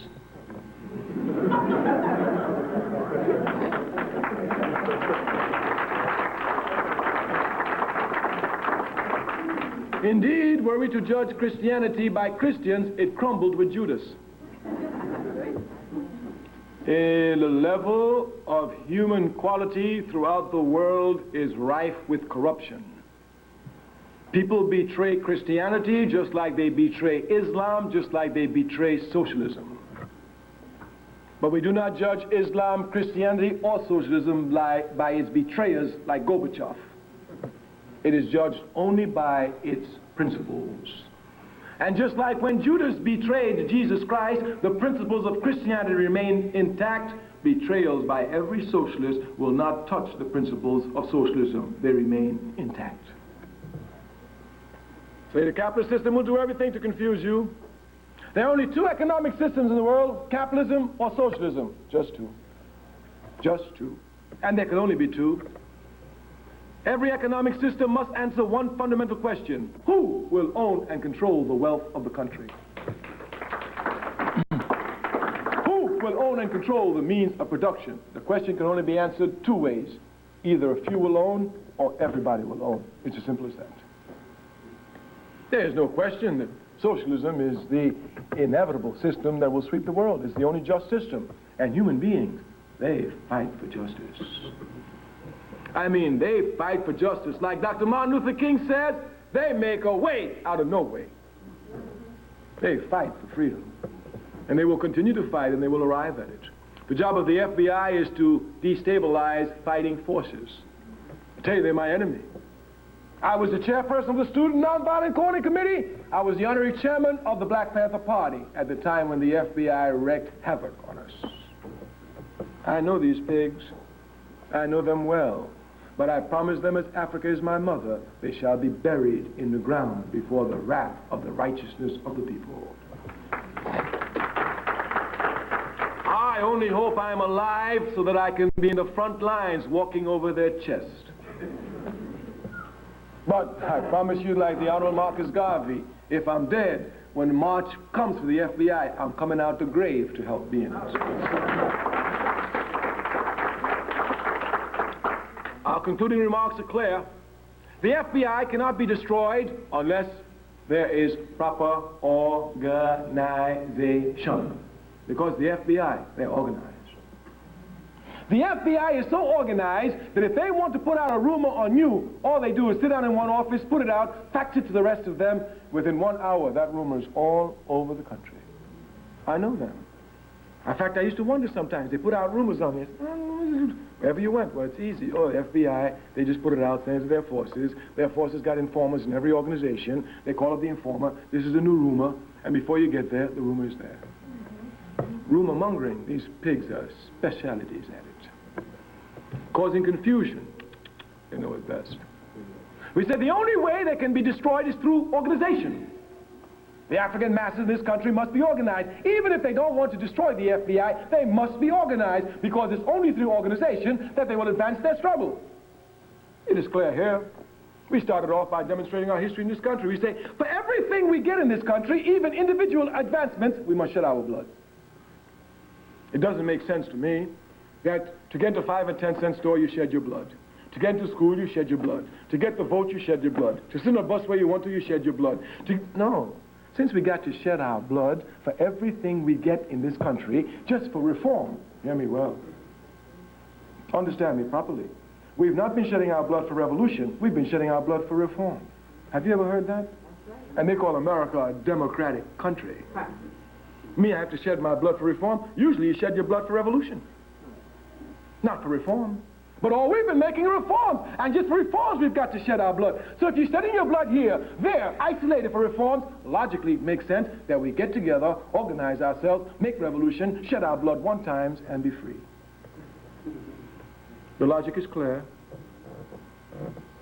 In our final statements, we must impose upon you the necessity to play a crucial role in your people's struggle. We have said that if your people are oppressed and you're not helping the people, you're against the people. That's a fact. There's no discussion here. The only way you can help your people is by being in an organization. The FBI is a powerful organization. Powerful. But it will be brought down by the righteousness of the organization of the African masses and those who love justice in this country. You must organize. I organize for the All-African People's Revolutionary Party. Ours is a revolutionary party. We're against capitalism and we're out to smash the FBI and the CIA. We've told them that we're going to do it. We'll smash them. They've got so much trouble that they can hardly breathe, and we're going to give them more trouble. It's like this big Bush talking about he going to bomb Africa again. You know, most Africans in this country don't even know Libya is in Africa. I'm talking about college students. They're the most advanced country in the world. Give me a break. They don't even know Libya is in Africa. Libya is in Africa. And Bush called it a war. You see what this pig did with Reagan? Took some airplanes, just like the Ku Klux Klan. It's the same mentality. The Ku Klux Klan will come and get you. You know when they come get us? When we're sleeping at night. Any sensible man would be in bed with his wife, but these punks who can't sleep with their wives get up at 2 o'clock in the morning, put sheets on their head, and come throw hand grenades in your room and say they're fighting war. Could you imagine me 2 o'clock in the morning putting on a sheet on my face? Come on, and I'm a married man. There must be something about that frustration thing there.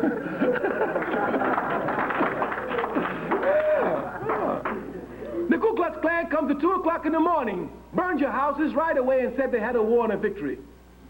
Reagan and Bush takes planes from London, go all the way down, halfway around the world, drop bombs on Libya for 8 minutes, destroying, wrecking, and havoc at 3 o'clock in the morning when the people are sleeping, fly away, and Reagan says, we waged the war and we won. And now they say they want to do it again. The only way we can stop them is to let Bush see what the real conditions are in this country.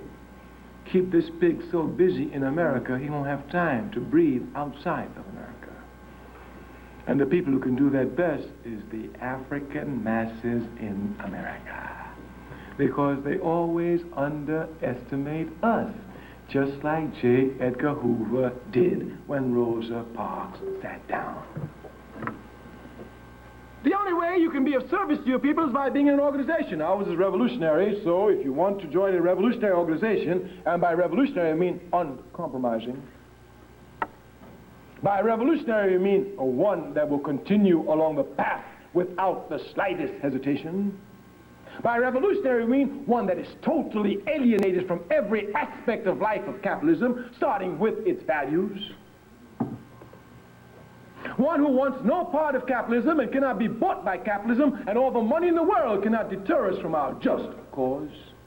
This is a revolutionary party, one that's been stealing revolution, a Pan-Africanist party. We do not just have Africans in Pittsburgh, Africans in Delaware in our party. We have Africans all over the world in our party. We have chapters of our party throughout the world, in Africa, in the Caribbean, in South and Central America, in Europe, where Africans are to be found. Ours is a clear revolutionary party. We would like you to join our party, but we tell you now, serious party. When you join our party for the first 6 months, you see, we are All African People's Revolutionary Party, we know our people, and we base our work on our people's culture. And since we are concerned about our people, we want to strengthen the weaknesses of our people. Some people who say they're for the people don't look at the weaknesses. They look at the strong points, play on the strong points, and then applaud themselves. Let me give you an example. One of the weaknesses of our people in struggle is that we are quick to mobilize. I mean, we can mobilize in a minute, Jack. If on this campus, as we said earlier, a white student slaps a sister, I promise you, for the next 2 weeks, every African on this campus will be hot. They got, let's take over the administration system. This is too much. We got to do something. For 2 weeks, they'll be hot. And after that, they're going to sit down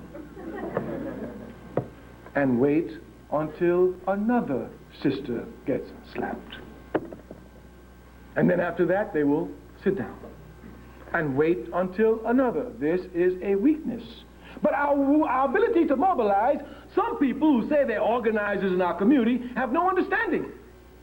Because just because the people can be quickly mobilized, it's not your job to mobilize them about anything and let them sit down. As a matter of fact, that's hurting the movement. Nobody can win a war jumping up and sitting down, jumping up and sitting down. When you fight a war, you do like the Rastas say, you get up and you stay up. But our people have no staying power. We have no staying power. Oh, we're rough for a minute, boy. Matter of fact, we're the only people in the world can face American imperialism, rise up in 1 weekend, burn down 269 cities, and sit down for 20 years. Nobody else but us. Once you start burning, you got to keep on burning till you arrive at your liberation. What we lack is organization to continue us, to give us the continual power through a cohesive force. We lack the cohesive force. The cohesive force is given to us only by provocative actions of the enemy. This is sheer stupidity. I should say the only time we fight is when the enemy shoot one of us. And the only time we get it is when he shoot one too many. Sometimes shoot one, we don't do nothing. But sometimes, oh no, it's too much now. He shot one too many. Let's burn. As a people, we must not be reacting to the enemy. We must sit down, clearly plan our attacks offensively against the enemy. You hear the people talking about, oh, I thought everything was all right in the 60s, but now when you look in the 90s, they're just raising their ugly heads again. Racism is everywhere. People who are talking that know nothing. They should shut their mouth up. There's enough ignorance in our community. They don't need to spread more.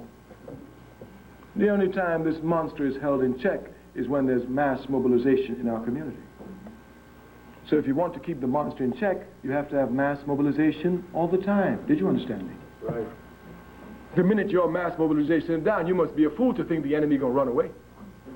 Matter of fact, when he see you get up, he says, oh, those savages, they're just uprising, get back, leave them in a while, in a couple of days they'll sit down. And then they sit back down, and then he comes back. And when he comes back, you'd be a fool to think he'll let you stay where you are. He's gonna push you all the way back. It's the logic of law. It's a war. That's the way wars are fought. We must be able to have permanent organizations which attack the enemy all the time, and we must now force the enemy to react to our provocation. This can only be done through organization. In final summation, then, we tell you you must be organized. If you don't join our party, and if you're interested, our brother in the back, serious, conscious African, take your name, tell you about our party, process. But let me tell you one thing about our party now. Since our people have weak areas, we seek to strengthen them. We've given you one of the weak areas, mobilization, which is temporary in spontaneous response to the enemy and not continual attacks, weakness. One of the biggest weaknesses we have as a people is that we don't read. I mean, we just don't read. You come to this college campus, these Africans on this campus are the best dancers on the campus. They dance all the time.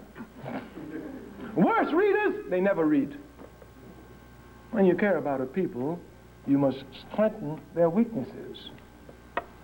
If you say you love your people, you must strengthen your weaknesses that you have so you could be stronger and a more effective fighter for the people. Do you know that our people don't read so much, and because they don't read, they know nothing? Like even Christians, Jack, call themselves Christians, they don't even read the Bible.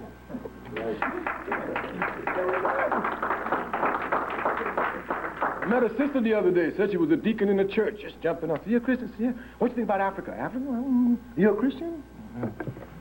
You're a Christian? Any Christian. Any Christian. And I assume that if you say you're Christian and you can read, at least you've read the Bible from cover to cover. If you're a Christian and you can read and you ain't read the Bible, you're a stupid Christian. If you read the Bible, any Christian, you have to appreciate Africa. When Jesus Christ was in trouble as a youth and everybody wanted to kill him, who protected him? Africa. Where did he find refuge? Africa. Who trained him spiritually, intellectually, and morally?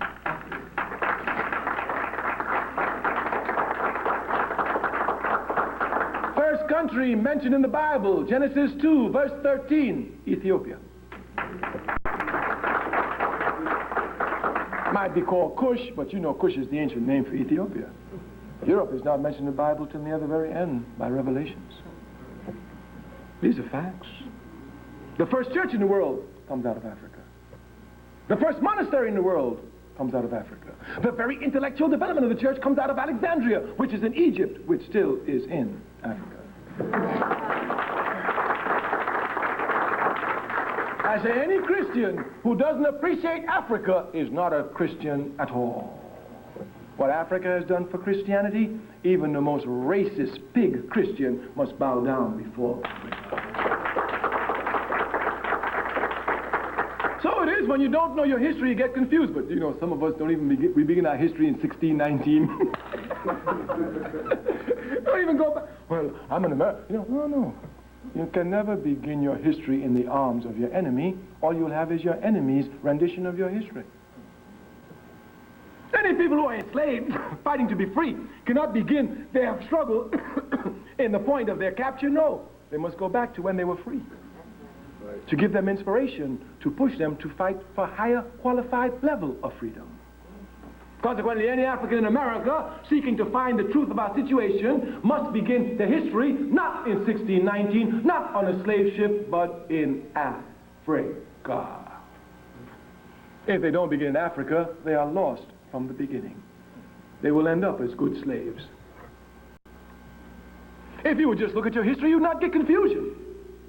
The other day at a discussion, I saw that I'm anti-Zionist. Me, I'm anti-Zionist, Jack. To the max. Yes, now, you know George Bush just fought hard to have them change this resolution from the UN and say that Zionism is not racism. Man, I said, what do you think about that? That ain't no problem. If Zionism is not racism, George Bush is not a racist. With whom you playing with? Of course, he buy the UN and those punks sign up and say that it's racist. Zionism is racist as you can get. So I was saying I was anti-racist. A little student, a Zionist student, jumped up and said, well, you anti-Semitic and you anti-Judaic. Me? Anti-Semitic and anti-Judaic? Never. Anti-Zionist? Always. I can never be anti-Semitic. Not me. I support the PLO. I give them unconditional support. I love Arafat, and Arafat is a Semite. They will confuse you. I support the Palestinians as Semites. Golda Meir is no Semite. Perez is not a Semite, he's a Cossacoid. Nobody gets confused here. They use words and confuse you. And I say, you anti-Judaic? Me, anti-Judaic? I'm a conscious African, Jack. I'm proud of Africa, and I know Africa gave Judaism to the world. I can never be against that.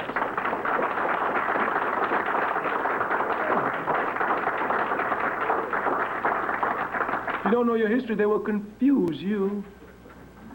Africa gave monotheism, belief in one God, to the world.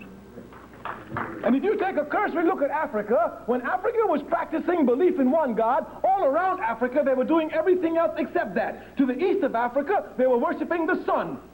To the north of Africa, in Palestine, they were worshiping idols and will continue to do so until the Prophet Muhammad, peace be upon his name, came along in the 6th century AD to civilize them.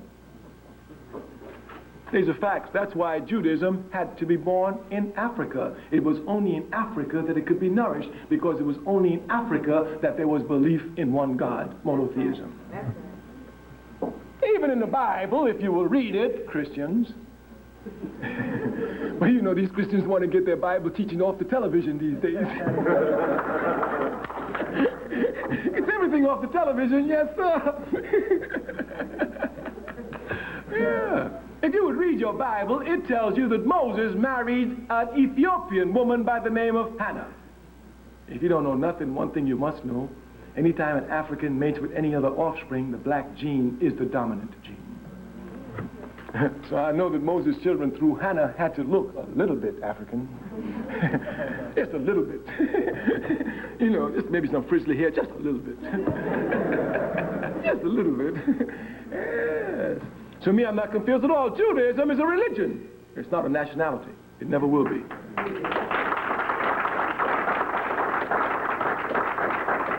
People don't get land because they're a religion. Christians don't get land because they're Christians. Muslims don't get land because they're Muslims. Jews don't get land because they're Jews. It's as simple as that.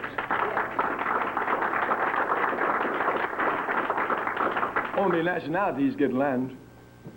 Zionism is a racist political system.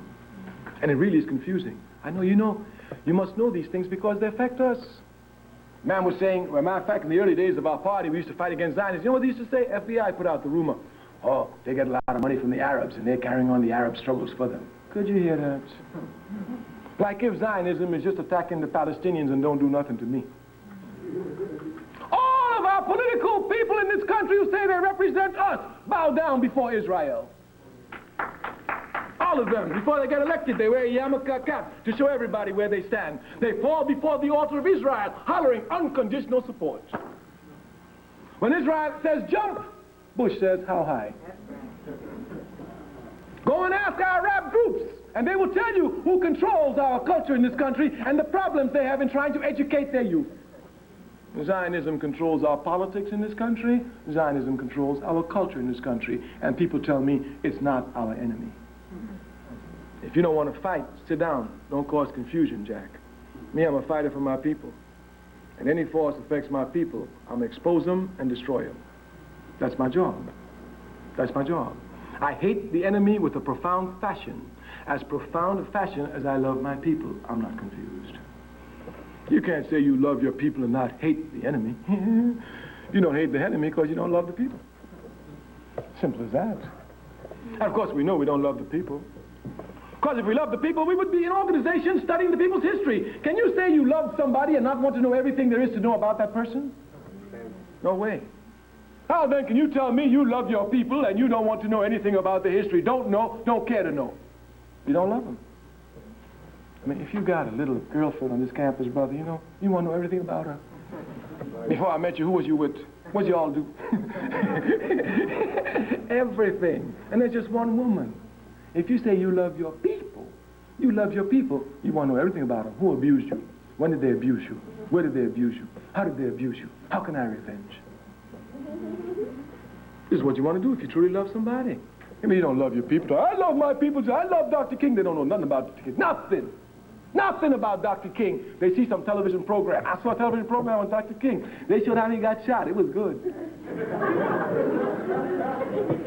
That's all they show you. His work, his life, they can't show you. That's our job. We cannot get our history from the enemy. All right, we conclude. We want you to join our organization. We said that's a table, but listen. If you don't join our party, you better join another organization working for the people. Oh, you thought I was going to say join my organization and walk away, huh? No, I want you to join my organization, but I want you organized into any organization. I know what you say. Oh, you know, I would like to join the organizations, but all the organizations we got is bad organizations. I'll tell you, we are so disorganized that bad organization is better than no organization at all. So you can run with that one somewhere else. Tell it to the clock, it's got more time. Another sister, I was saying, sister, you know, we need to get into organizations. Well, you know, all our organizations, they're corrupt. All the leaders are corrupt. I said, do you go to church? Yes. You give money to your preacher? Yes. He drives a Cadillac? Yes. He ain't corrupt. Jesus wore sandals, but he ain't corrupt. You must join organizations. So if you don't join ours, join the NAACP. If you don't join ours, join the Urban League. If you don't join ours, join the Nation of Islam. If you don't join ours, and if none of the others that we have can show you the way to liberation, then you have the responsibility, like any conscious African, to create the organization that will liberate the people. We end by telling you what we must repeat in principles. If you are not in an organization for your people at this time, you are an enemy to your people. You must come and organize your people. You must come to channel their directions and their energies towards themselves so we can educate ourselves truthfully, correctly about our history, affirm correctly and in a determined manner our culture, come to understand it, use it as a weapon, know properly our history, and before every man and every woman, look them square in the face. Africa has never raped or murdered anyone, though raped and murdered by everyone. And we promise you that the gift that Africa has for the world, we, her children, will store it and bring it to you. Thank you. Ready for the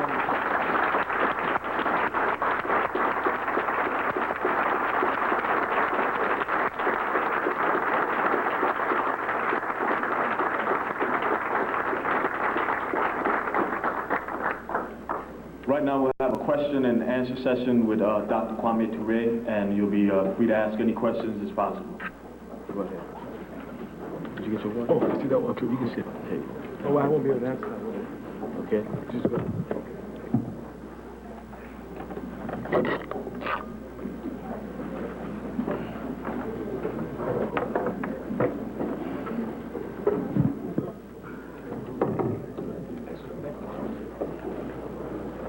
Can you reach? Yeah, I'll move up. I have a question. Maybe we should just allow those who have to leave quickly and quietly. Those who need to see the table in the back can see it, so we can ask questions.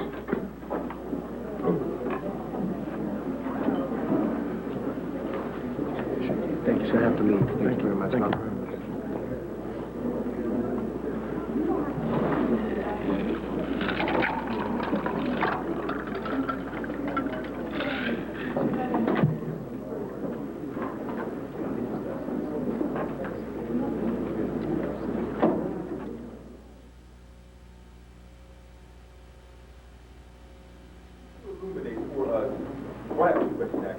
One, what are some of the pros and cons you see of this new focus on Africa today? Right, that. And what would you tell some of the European American students here about their role in the struggle against capitalism, and American capitalism? Let's take the second question first and then the first question. It is clear that capitalism is an unjust system. And listen to me carefully. I am convinced that in America, the people who are most abused by capitalism is the poor white in this country. And let me tell you why.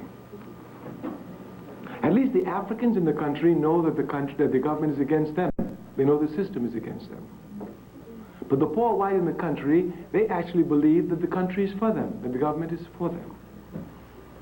This is why they suffer more, because they suffer without even knowing that they're suffering. They send their children off to Vietnam. They send their children proudly off to Baghdad. They send their children proudly off to North Korea, and they get absolutely nothing for it except coffins and poverty. The white poor in this country has been neglected by just about every political force in the country. When I was a worker in SNCC, this problem became clear to me. In Mississippi, the conscious white youth, instead of working with the white poor, came to work with us, SNCC. I understood clearly that this was incorrect, because I recognized the poor whites are a force that must be organized for revolution. If they're not organized, we leave them in the hands of the Ku Klux Klan, the U.S. government, the FBI. And this year, there is force making clear, organizing action in order to bring these contradictions about. The poor whites will always be used against their interests, against us.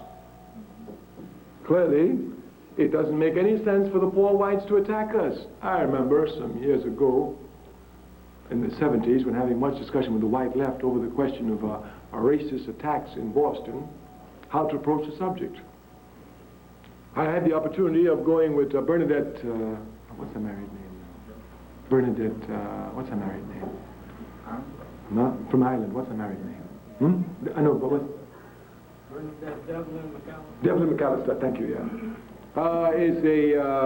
You should know her. She's a fighter in Ireland and has been in America several times, many occasions. I remember once she first came here in the 60s, I think it was Lindsay, who was the mayor of New York. He gave her the key of New York City, and she gave it to the Black Panther parties.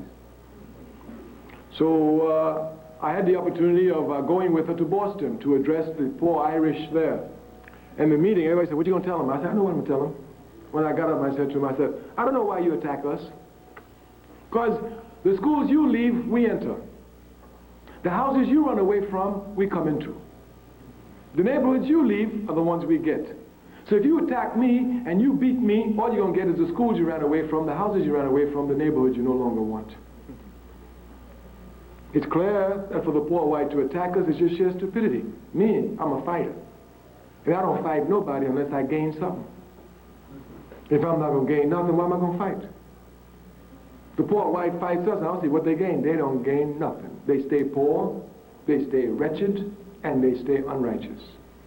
Consequently, the conscious European students in America must see this problem clearly and come to attack it scientifically.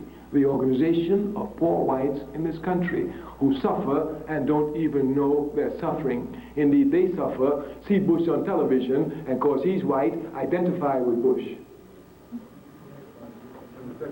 Second question. Repeat it so we can get it. Ask you to illuminate some of the pros and cons of the contemporary focus on Africa, so-called Afrocentrism. Our party, in 1969, decided that the path for the Africans in America was Africa. We threw out the slogan at that time, we are an African people. The slogan was thrown out by our party, the All African People's Revolutionary Party, even though other groups took up the slogan, which we were happy for. Of course, at that time, we were attacked by many people. The white left attacked us for being racist, nationalist, chauvinist, etc., etc. The bourgeois Africans attacked us for running away from our responsibility to fight for a piece of the pie in America.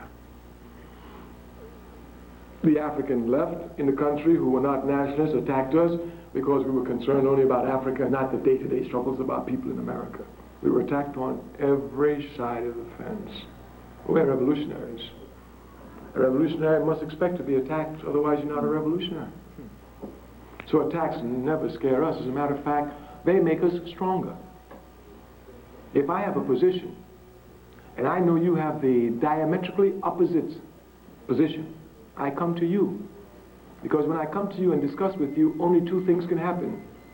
Either I can see the incorrectness of your position, or I will see the incorrectness of my position. So as revolutionaries, we do not run away from struggle. On the contrary, we run to struggle, following clearly the dictum of Frederick Douglass, where there is no struggle, there is no progress. So if you want to make progress, you've got to look for struggle. There's no way you can make progress if you're running from struggle. So we want to make progress, so we run to struggle. So we ran to struggle. Our major attack was on the university campus, right here. We are revolutionaries. Revolutionists made three segments of the society: the workers, the peasants, and the revolutionary intelligentsia. And if you will just take a quick scan of revolutionary struggles throughout the world, you will see the intelligentsia, the petty bourgeoisie, are the first to betray revolutions, from the French Revolution to the struggle here in the 60s. These pigs come and urge the people on. We're in bad conditions, let's fight, throw Molotov cocktails. And as soon as they get a position, all right, cool it now, I'm mayor, we got everything under control. The first ones to sell out. But this intelligentsia are the ones who spark revolution. This is a dialectical world. There's no revolution you can point to me that was not sparked by the intelligentsia. We're not confused. The intelligentsia doesn't carry out the revolution to triumph. The revolution can only be carried out to triumph by the masses of the people, the workers and the peasants. This is clear. But it is the intelligentsia that spark it. And it is the intelligentsia that must spark it. Our position was clear. We're going to drive the African intelligence in America to Africa, non-stop. And if anybody knows anything about the All-African People's Revolutionary Party, we'll assure you one of the things you'll hear, them people just crazy about Africa, Africa, Africa. And they say, yeah, Africa, I said, that's what we want to be known as, the crazy ones about Africa, because that's where our community is going. And when it gets there, the people will come to the crazy ones about Africa. Since then, we ourselves are quite pleased at the development. For example, last year or 2 years ago, some group who got together called themselves African Americans. None of them ever called themselves Africans before. If you go look at Jesse Jackson before he made that statement, he used to say Black American. He hardly said African American. We knew that their saying African American wasn't a result of them, but a result of the pressure from our work and the correct direction of our people that we had already seen in the early years. Today, no African intellectual can come and speak before any group of Africans without mentioning Africa, talking about Africa. Of course, the job of the enemy is to dilute always the strength of the revolutionary ideology. Our statement is clear: we're Africans. Others now trying to catch up, say they're Afro this, Afro that. Me, I'm not Afro anything. I'm African everything.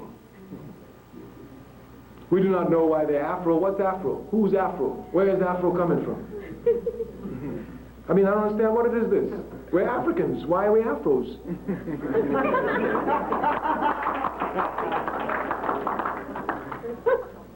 We must have an African-centered worldview. What's an Afro-centered? Simple. They are afraid to leave the plantation. But when you want to be free, you got to burn the plantation. If you don't burn the plantation, you won't be free. So you've got to burn the plantation. You can't stay on the plantation. You can't want to be free and want to be Afro and American also at the same time. It's America that enslaves Afros. Therefore, consequently, we must struggle. We are convinced that this is just a stepping stone, just a weakening of the ideology, that they themselves will be pushed to African. As a matter of fact, the rap groups don't even talk about Afros. They talk straight up African. Straight up African. So we're convinced that our position was correct. Thanks to our work among the masses of our people, we're able to see, thanks to them, clearly the direction in which they were going. And we are convinced that this is the correct direction. And not only that, even those who are trying to dilute the revolutionary ideology have demonstrated to us it is the correct direction in which we're going. So they may think that because they say Afros, we will weaken. On the contrary, we're hitting them with African harder than we ever did before. We are Africans, just that. Nothing else, nothing less. I'd like to let you know, Brother Kwame, that I appreciate you coming here too. And